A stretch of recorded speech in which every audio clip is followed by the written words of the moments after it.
ಈ ಒಂದು ಮುಷ್ಕರಕ್ಕೆ ಸಂಪೂರ್ಣವಾದ ಬೆಂಬಲವನ್ನು ನಾವು CITU ರಾಜ್ಯ ಸಮಿತಿ ಪರವಾಗಿ ವ್ಯಕ್ತಪಡಿಸ್ತಾ ಇದ್ದೀವಿ.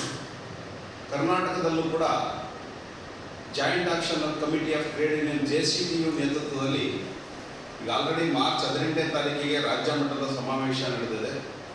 ಜಿಲ್ಲಾ ಮಟ್ಟದ ಸಮಾವೇಶಗಳು ಕೂಡ ನಡೀತಾ ಇದ್ದಾವೆ.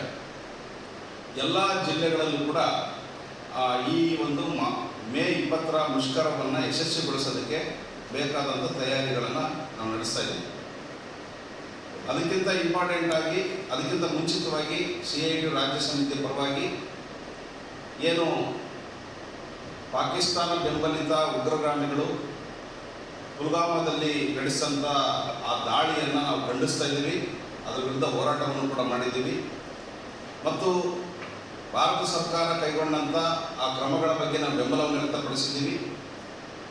ಸೊ ಹಾಗಾಗಿ ಭಯೋತ್ಪಾದನೆಯನ್ನು, ಯಾವುದೇ ರೀತಿಯ ಭಯೋತ್ಪಾದನೆಯನ್ನು ಕೂಡ ಅದು ಜಗತ್ತಿಗೆ ಮಾರಕ. ಯಾವುದೇ ಧರ್ಮದ ಹೆಸರಿನಲ್ಲಿ ನಡೀಲಿ, ಜಾತಿಯ ಹೆಸರಿನಲ್ಲಿ ನಡೀಲಿ, ಅದನ್ನು ನಾವು ಧಿಕ್ಕರಿಸಬೇಕು ಅಂತೇಳಿ ನಾವು ವಿನಂತಿಯನ್ನು ಮಾಡ್ತಾ ಇದ್ದೀವಿ. ಅದೇ ಒಟ್ಟಿಗೆ ಜನತೆ ಯಾವುದೇ ಜಾತಿ ಮತ್ತು ಧರ್ಮದ ಹೆಸರಿನಲ್ಲಿ ವಿಘಟನೆ ಆಗಲಾರ್ದೇ ಸೌಹಾರ್ದಿತವಾಗಿ ಭಾರತ ದೇಶವನ್ನು ಗಟ್ಟಿಯಾಗಿ ಕಟ್ಟುವಂಥ ಮತ್ತು ತಮ್ಮ ಹಕ್ಕುಗಳಿಗಾಗಿ ಹೋರಾಡುವಂಥ ಒಂದು ಪ್ರಯತ್ನವನ್ನು ನಡೆಸಬೇಕು ಅಂತೇಳಿ ನಾವು ಕರೆ ಕೊಡ್ತಾ ಇದ್ದೀವಿ.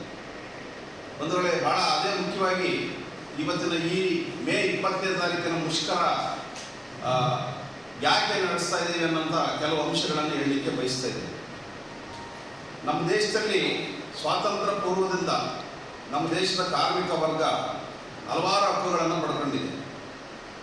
ಆ ಹಕ್ಕುಗಳು ಹಲವಾರು ಅವರಿಗೆ ವೇತನ ಭದ್ರತೆಯನ್ನು, ಸೇವಾ ಭದ್ರತೆಯನ್ನು, ಹಾಗೆ ಅವರಿಗೆ ಸಾಮಾಜಿಕವಾದ ಭದ್ರತೆಯನ್ನು ಒದಗಿಸಿದವು.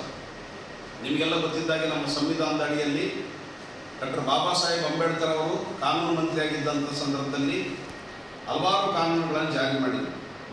ಸೊ ಈಗ ಸದ್ಯಕ್ಕೆ ನಮ್ಮ ದೇಶದಲ್ಲಿ 42 ಕೇಂದ್ರ ಕಾರ್ಮಿಕ ಸಂಘಟನೆಗಳು ಅಸ್ತಿತ್ವದಲ್ಲಿದ್ದವು ಮತ್ತು ವಿವಿಧ ರಾಜ್ಯಗಳಲ್ಲಿ ಸುಮಾರು 200ಕ್ಕಿಂತ ಹೆಚ್ಚು ಕಾರ್ಮಿಕ ಪರವಾದಂಥ ಕಾನೂನುಗಳನ್ನು ಇವತ್ತು ಜಾರಿಯಲ್ಲಿದ್ದವು.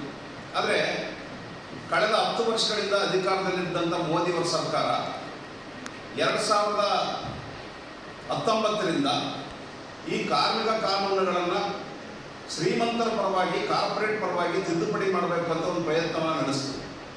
ಈ ಪ್ರಯತ್ನ ಹಿಂದೆ ವಾಜಪೇಯಿ ಸರ್ಕಾರದಿಂದ ಆರಂಭವಾದಂಥ ಪ್ರಯತ್ನ ಮೋದಿಯವರ ಸರ್ಕಾರದಲ್ಲಿ ಅದು ತೀವ್ರ ಮಟ್ಟಕ್ಕೆ ಹೋಗಿ ಇವತ್ತು 44 ಕಾರ್ಮಿಕ ಕಾನೂನುಗಳನ್ನು ರದ್ದು ಮಾಡಿದ್ದಾರೆ. ಈ 44 ಕಾರ್ಮಿಕ ಕಾನೂನುಗಳನ್ನು 4 ಸಮಿತಿಗಳಾಗಿ, ಲೇಬರ್ ಕೋಡ್ಗಳಾಗಿ ಅವರು ಪರಿವರ್ತನೆ ಮಾಡಿದ್ದಾರೆ. ನಾನು ನಿಮ್ಮ ಗಮನವನ್ನು ಸೆಳೆಯಕ್ಕೆ ಬಯಸ್ತಕ್ಕಂಥದ್ದು, ಮೊದಲನೇದಾಗಿ ಅವರೀಗ ಈ 44 ಕಾನೂನುಗಳಲ್ಲಿ ಸುಮಾರು 39 ಕಾನೂನುಗಳನ್ನು 4 ಕೋಡ್ಗಳನ್ನಾಗಿ ಮಾಡಿದ್ದಾರೆ. ಅದರಲ್ಲಿ 2019ರಲ್ಲಿ ವೇತನ ಪಾವತಿ ಸಂಹಿತೆ ಅಂತೇಳಿ ಈಗ ಕೋಡ್ ಮಾಡಿದ್ದಾರೆ. ಈ ವೇತನ ಸಂಹಿತೆ ಕೋಡಲ್ಲಿ ಈಗ ಅಸ್ತಿತ್ವದಲ್ಲಿರ್ತಕ್ಕಂಥ 4 ಕಾನೂನುಗಳನ್ನು ರದ್ದು ಮಾಡಿದ್ದಾರೆ.